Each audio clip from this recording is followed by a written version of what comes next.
नमस्कार। उत्तर प्रदेश में सरकारी नौकरी की तलाश कर रहे लोगों के लिए एक बहुत बड़ी खबर है।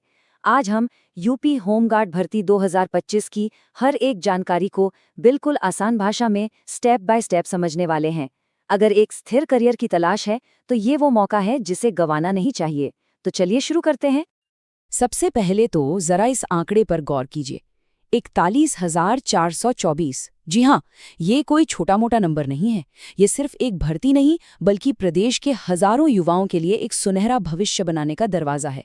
ये आंकड़ा ही अपने आप में बता रहा है कि ये अवसर कितना बड़ा है। तो इस पूरी प्रक्रिया को समझने के लिए हमारा रोड मैप क्या होगा?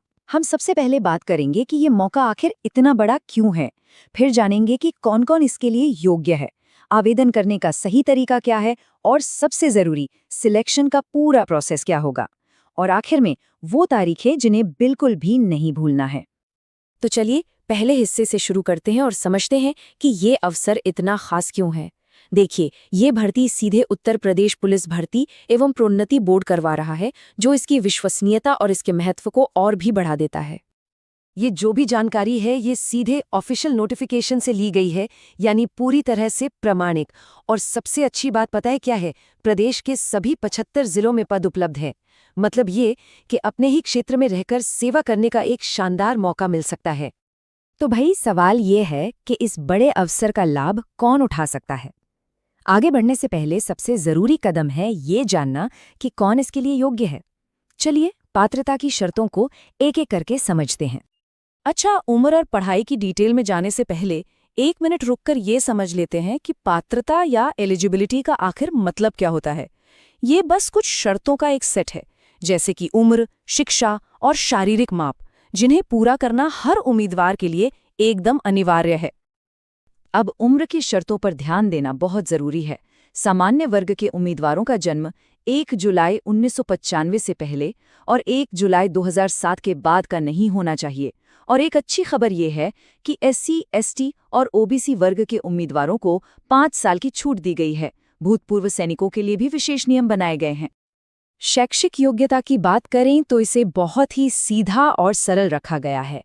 उम्मीदवार का किसी भी मान्यता प्राप्त बोर्ड से बस 10वीं पास होना जरूरी है। इससे ये भर्ती प्रदेश के ज्यादा से ज्यादा युवाओं की पहुंच में आ जाती है। अब बात करते हैं पुरुष उम्मीदवारों के लिए शारीरिक मानकों की। जनरल, OBC और SC वर्ग के लिए न्यूनतम ऊंचाई 168 सेंटीमीटर है। वहीं ST वर्ग के उम्मीदवारों को छूट देकर इसे 160 सेंटीमीटर रखा गया है। सीने के माप के लिए भी यहाँ स्पष्ट मानक दिए गए हैं जिन्हें पूरा करना होगा। और महिला उम्मीदवारों के लिए भी मानक तय किए गए हैं। जनरल, OBC और SC वर्ग के लिए न्यूनतम ऊंचाई 152 सेंटीमीटर है और ST वर्ग के लिए 147 सेंटीमीटर। इसके साथ ही सभी महिला उम्मीदवारों का न्यूनतम वजन 40 किलोग्राम होना भी जरूरी है। तो जो भी उम्मीदवार पात्रता की सभी शर्तें पूरी करते हैं, उनके लिए अगला कदम है आवेदन करना। चलिए इस प्रक्रिया को स्टेप बाय स्टेप समझते हैं ताकि कोई भी गलती की गुंजाइश न रहे। पूरी प्रक्रिया ऑनलाइन है और इन 5 आसान स्टेप्स में बटी हुई है। देखिए, सबसे पहला और सबसे ज़रूरी कदम है वन टाइम रजिस्ट्रेशन यानी OTR। इसके बाद एप्लीकेशन फॉर्म भरना है, अपने दस्तावेज अपलोड करने हैं, फीस जमा करनी है और बस आखिर में फॉर्म सबमिट कर देना है। हाँ, इस आवेदन प्रक्रिया के लिए एक शुल्क भी निर्धारित है। जनरल, OBC और EWS वर्ग के लिए ये 400 रुपये है, जबकि SC और ST वर्ग के उम्मीदवारों के लिए ये राशि 300 रुपये रखी गई है। फॉर्म भरने के बाद असली परीक्षा शुरू होती है, चयन प्रक्रिया। ये वो रास्ता है जिस पर चलकर ही मंजिल तक पहुंचा जा सकता है। आइए देखते हैं कि इस रास्ते में कौन कौन से पड़ाव आने वाले हैं। ये पूरी प्रक्रिया 2 मुख्य हिस्सों में बटी है। पहला पड़ाव है लिखित परीक्षा। जो उम्मीदवार इसे पास कर लेंगे उन्हें ही अगले चरण यानी शारीरिक परीक्षण के लिए बुलाया जाएगा। एक बात साफ है, दोनों ही पड़ाव पार करना जरूरी है। चलिए अब लिखित परीक्षा के पैटर्न को भी समझ लेते हैं। ये एक OMR आधारित परीक्षा होगी, मतलब इसमें सही जवाब के लिए गोले भरने होंगे। इसमें सामान्य ज्ञान के 100 सवाल पूछे जाएंगे और हर सवाल 1 नंबर का होगा।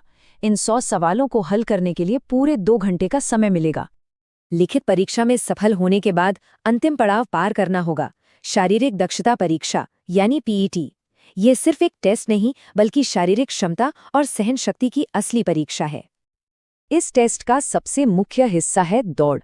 पुरुष उम्मीदवारों को 28 मिनट में 4.8 किलोमीटर की दौड़ पूरी करनी होगी, वहीं महिला उम्मीदवारों को 16 मिनट में 2.4 किलोमीटर की दूरी तय करनी होगी।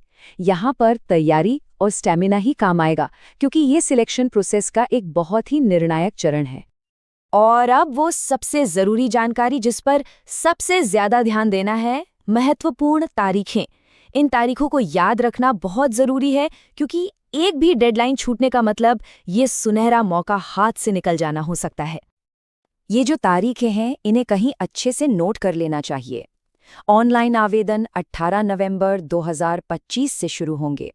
फॉर्म भरने की आखिरी तारीख 17 दिसंबर 2025 है और फीस जमा करने की आखिरी तारीख 20 दिसंबर 2025 है। वक्त किसी का इंतजार नहीं करता, ये तो हम सब जानते हैं। और हाँ, सब कुछ सही से हो, इसके लिए कुछ ज़रूरी बातें ध्यान में रखनी हैं। सारे दस्तावेज पहले से ही तैयार रखें।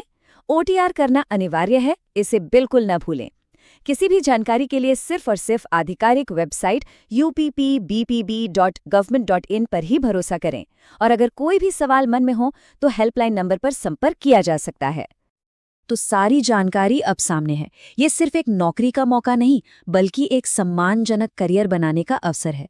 इसके लिए तैयारी, ध्यान और समय का पालन बहुत जरूरी है। अब सबसे बड़ा सवाल ये है, इस चुनौती को स्वीकार करने और इस अवसर का लाभ उठाने के लिए तैयारी कैसी